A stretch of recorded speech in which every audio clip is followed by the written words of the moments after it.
We have already talked a lot about identity and self-image in this podcast, and we have mentioned how our identity is kind of fluid and subjective, and we just base it from different ideas and experiences Mm-hmm. that we had in our childhood and even in our adulthood. Mm-hmm. But something we haven't actually talked about is how our perceived identity, how we view ourselves, is very different from how other people also perceive us. Whether how you view yourself and how other people view you is not necessarily who you actually are. Mm-hmm.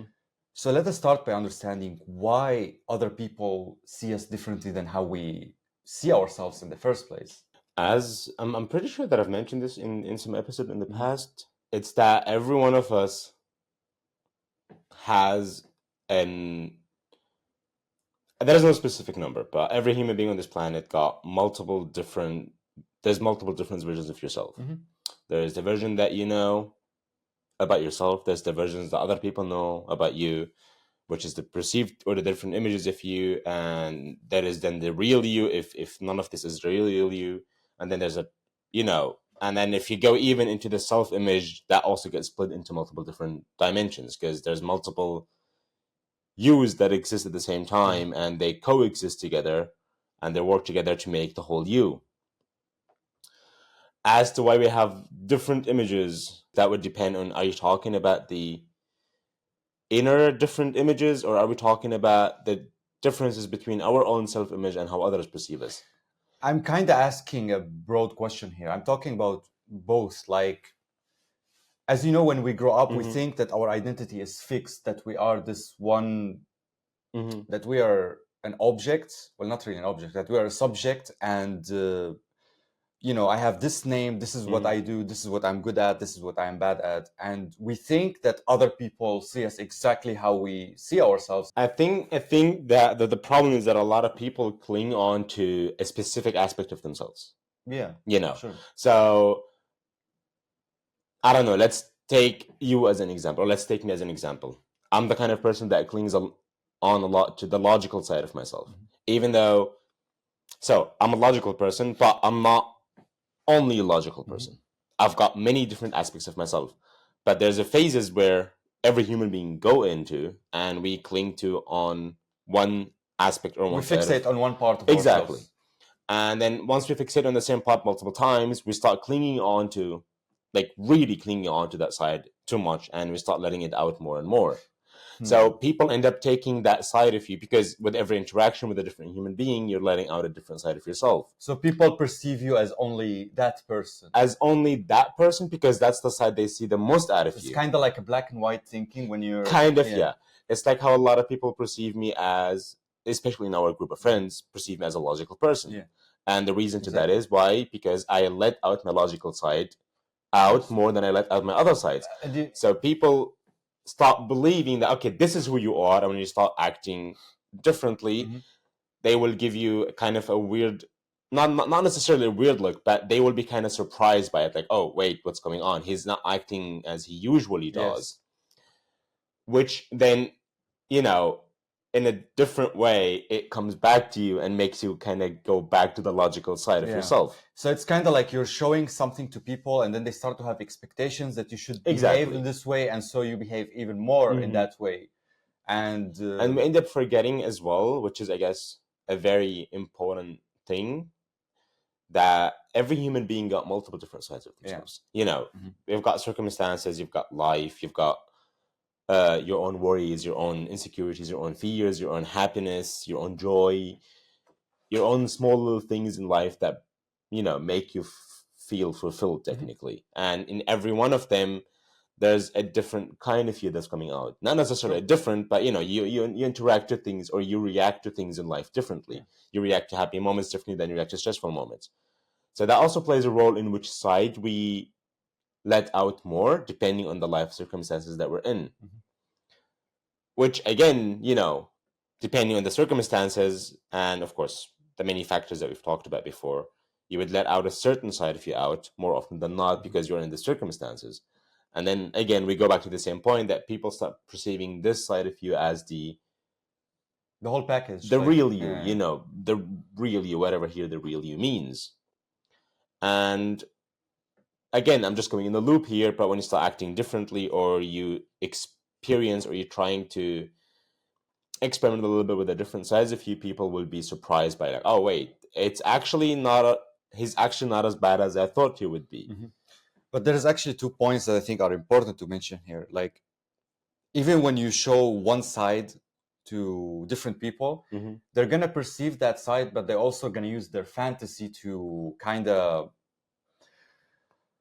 like make a better idea of who you are as a Mm-hmm. person. So even when they see you as a logical person, they Mhm. still have their own beliefs and their own ideas about Mhm. what it means that Mo, for example, you as a logical person. So it's even that side that they perceive is not completely correct. It's not completely true. So even the one side that they are seeing is not necessarily the real side of who you are, the real side of what you're trying to show. It's that same old quote that I always go back to. I'm not who I think I am. I'm not who you think I am. Jay I Shetty. am Well, who I think you think I am. Yeah, I And forgot who said that, but yeah. Jay Shetty is the one who said it on his podcast, but it's didn't. not his quote. Exactly. It's not his quote. Because look at it like this. It's more complex than we think. Like it's more complex that I can't even understand it that much. But it's like, when you are interacting with a different human being, you are perceiving them as such. Mm-hmm. And because you're perceiving them as such, you're trying to adapt yourself to be more likable to that person. Sure. Because that's what we do as human beings. Or... Not necessarily people pleasing. We want to belong to a group. This is our ancestors, how our ancestors survived. That was a survival mechanism, So we kind of adjust ourselves to fit in, even if just a little tiny bit. That's not even people pleasing, But we're gonna adjust ourselves, or our identity, our self-image, to pass to be likable by the person that we assume to be as such, whether they are or not. And then our image is going to change a little bit accordingly, and then this person is going to perceive this image as a certain way, and then they also going to adapt themselves to our image.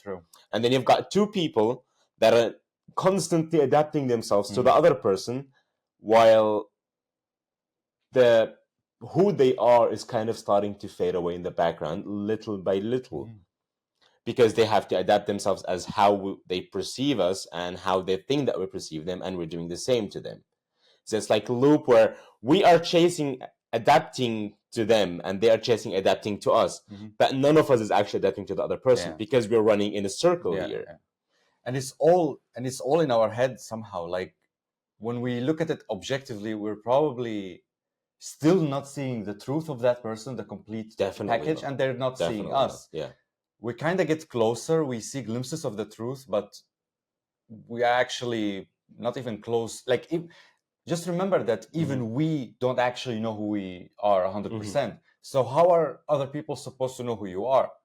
And this question is, I'm going to interrupt you here, because I want to take it a little bit different. If you look at it like this, and if somebody asks you the question, who are you? Which is something that I've asked myself a lot. A lot of people talk about how name, family, external, all of these are external sources, and they don't describe you. But then my question in that regard is, what describes you in the first place?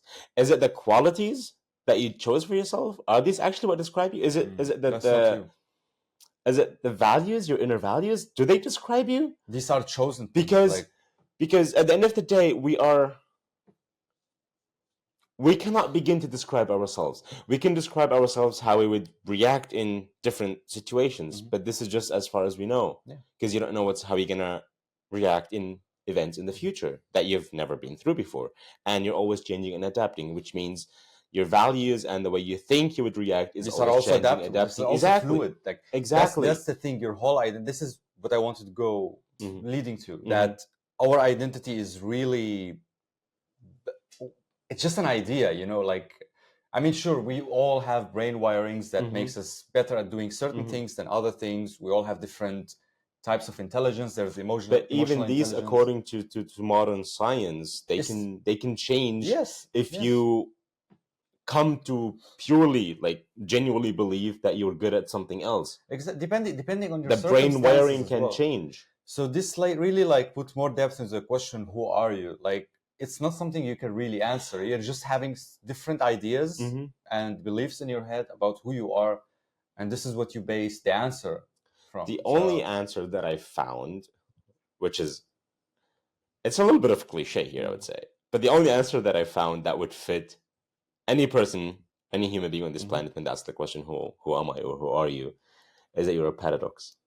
yeah, You're a you're paradox. you're a complex being. You're a paradox of small, tiny paradoxes that got in there more tiny paradoxes, because we're always contradicting ourselves, you know, in one way or another. And if not now, maybe in a few years when our opinions change, and in certain circumstances we're going to be reacting this way, and then a similar circumstances will happen, but because of the differences in our lives that we're going through right now, we're going to react in a different way. Then, you know, the same thing can happen twice within a week, exactly the same scenario, and in one of them we're going to be extremely mad, and then the other one we're going to be grateful. But this is kind of also not just that we are complex, but our identity itself is influenced by so many things. Definitely, like definitely. Our parents, our friends, Definitely. the things we see on TV, we keep grabbing different things from. We've talked about this a lot on this podcast, but it's worthy to mention again how everything influences, everything change who we are, how we perceive ourselves, and this also, of course, influence how other people perceive us. And all of this creates all of these different clashes between all of these images, I guess, that makes you even confused about who you are, because this is how this person see me, this is how my parents see me, this is how my partners see me, and then you're like, okay, then who am I really? Am I who these people say I am, or am I my beliefs, my ideas, or is it something else? It's really not a question that has a clear answer, I would say. It's just it's something like you're trying to build a building from scratch. I feel like this is who you are, like you're a clean slate, and it's your choice to change most of these. There are things that are fixed, maybe like you can't really touch, but most of the things are reshapeable, and that's how you can create who you are, who you want to be. Nevertheless, I still believe that there's a part of us that describes us the best, you know? And that part, whether it comes from childhood, whether it comes from who you are before life made you who you are right now, or whether it's a part of you that at some point you chose to be. But I still, it's a bit hard and complex to even to explain, because if you're going to take it as an example and try to paint a picture here, let's say there's a sphere that kind of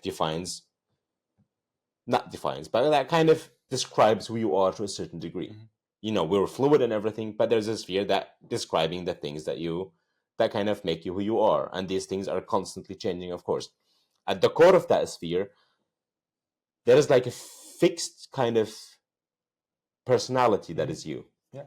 You know, and then on top of these spheres, there's always more and more and more spheres that are getting added to it, because it's a dimension that's growing. Experience, people, evolving and growing all you the know, time. all of these things. I'm a firm believer. I'm a firm believer. Sure, I would stick with that. That the core of that sphere remains the same, regardless of what's going on in the sphere and how many circumstances. Exactly. So that core remains the same, but sometimes what happens to us is that because of the clashing that we were talking about, and the many things that are happening, the core of the sphere becomes hidden deeper and deeper and deeper and deeper. And I think that's when people start thinking or feeling alien to themselves. When they start asking the question, like, I don't know who I am lately. I don't know why I'm doing this. I don't know why I'm doing that. I don't know why I'm so different. I don't know why I'm reacting differently. It's because that core, that inner sphere that describes them the best, I would say, is so dug in deep down that they can't reach to it anymore. It's diluted, like it's just... On the other hand, though, we can also put the argument that they are becoming, or the people are feeling alien to themselves. It's because they're changing. And through the changes, even that inner core of who they are is also changing. Yeah. We go back to the same question then, you know, who are we to begin with? And what I'm trying to go with this is that you can't answer that question. There's Nope. things that would describe you best that align with who you want to be in the future, possibly, or align with who you are right now or who you're trying to become. And as time goes on, even these things could be changing.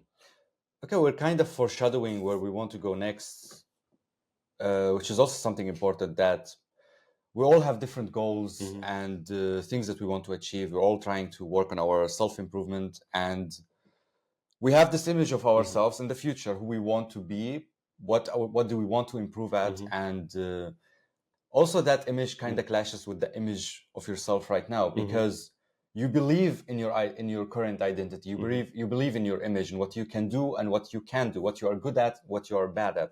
So in order to achieve all of these things, you need to be kind of someone else. This future image is kind of blurry and really just not visible to you. Of course, it's blurry for us.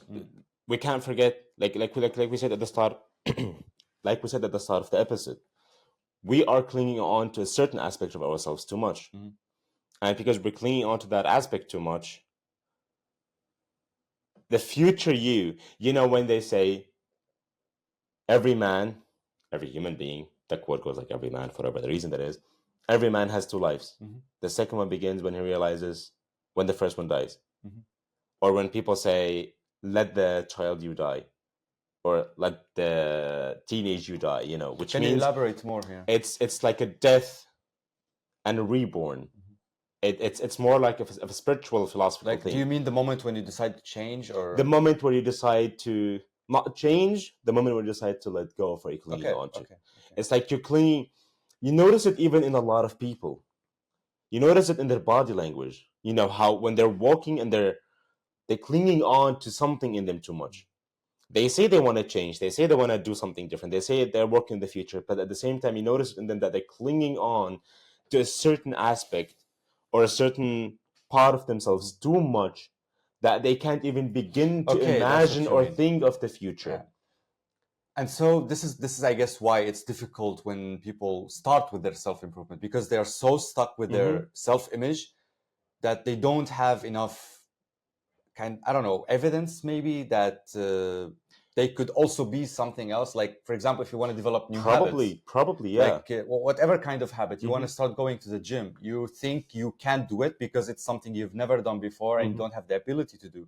But when you do it for a year or two, it's kind of become also part of this self-image that you have, and it becomes easier and you become more confident doing that thing. I think it's also related to, so now I'm reading a new book, and the book is kind of describing what people nowadays would call manifestation.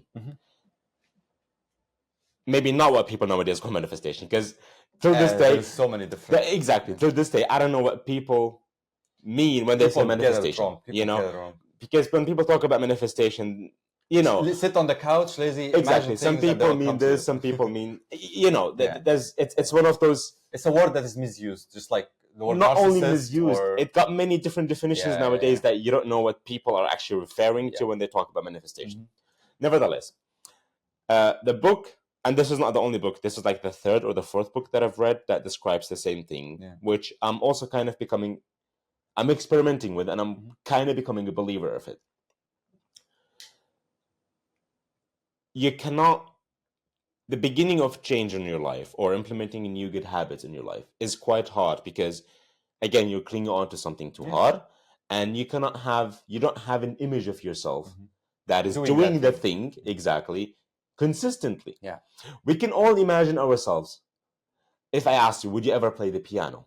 You can have an instant image of yourself playing the piano. That's not a problem. But can you imagine yourself playing the piano consistently every day for the rest of your life and trying to get better at it? No, because I've never done that before. So it's like... you wouldn't even know. Exactly. You can't even have the image. You can't imagine it. You will just imagine a piano and you sitting here and clicking. We imagine ourselves hitting the keyboard. We imagine ourselves being good at the thing, but we don't imagine the daily practice, the daily consistency. Definitely. You know? So when you start with a new habit, it's the same. You imagine yourself, you would have... It's like... We're going to take the gym here as an example, okay? And if you try to implement the gym in your life, the first image that you're gonna have of yourself is somebody with a lot of muscles and working out and good looking and this and this. Mhm. But you only imagine the end goal. We don't also imagine the struggle to go there. Exactly. You just imagine the end goal. Yeah. And then you start with the gym, and then you realize that, okay, this is not what I was thinking about. This is It's something different. like it's different. Actually, Mark Manson has a great example of this. That when he was in university, he was studying to be a musician. He wanted to be a guitarist, and he always dreamed about being on stage and people shouting for him, and he's playing with his band. But then he actually started doing it, and he realized that the practice itself was not for him. This daily struggle when you're trying to make a note work, and you like keep doing it weeks after weeks, and you're still not good. You keep struggling, and he realized this is not for me, and he stopped and decided to do something else. Kind of the same because he happened to me. couldn't imagine this struggle as part of it. So it could be something positive and negative at the same time. Like a negative. It could be. I'm not saying that it's positive or negative. Yeah. I'm saying that this is up to you, because once it's something you don't see in the beginning. That's what I'm trying to lead to with this, especially with this section right now, is that if you know where you want to go in your life, you have to imagine yourself doing that. You need to have a clear image of yourself, of your current self, going through the grind work, if that's what you want to call it, to get to where you want to get. You can't just imagine yourself, suddenly being the best pianist in the world. That's not gonna work. That's not. You can't imagine that, surely, but you also have to. The struggle becomes part of you. You need to accept the grind. Maybe not necessarily the struggle, but like the grind, the dull day-to-day task. So you have to imagine yourself doing that. There is always struggle in this grind. Like you need not just the struggle, but generally this grind becomes a big part of you, and you need to embrace that as also part of your future identity. That, okay, if I decide I want to learn this, then every day I'm going to spend this amount of time, and I'm going to spend this amount, and I'm going to think about it also every day. It's going to consume time of your life and energy, and it just becomes part of who you are. Yeah. I will hold up. Since we're talking the topic, I will grab a section from the book that will probably give an example of what I'm trying to refer to here exactly. I've seen that book before. I haven't read it before. The book is called Think and Grow Rich from Napoleon Hill. Yeah, I've seen it in some bookstores before. It grabbed my attention, but I've heard about it from a lot of people that I listen to, and at some point I was like, you know what, we have to grab the book and actually start reading it. The section was somewhere here. There you go. So in this section, it explains technically what I'm trying to talk about, and I'm just going to read it out for you guys. It says, fix in your mind before I start reading, the book is about thinking and growing rich in relation to money. Not just in relation to knowledge, but mostly in relation to money. It says here, fix in your mind the exact amount of money you desire. It is not sufficient merely to say, I want plenty of money. Be definite as the amount.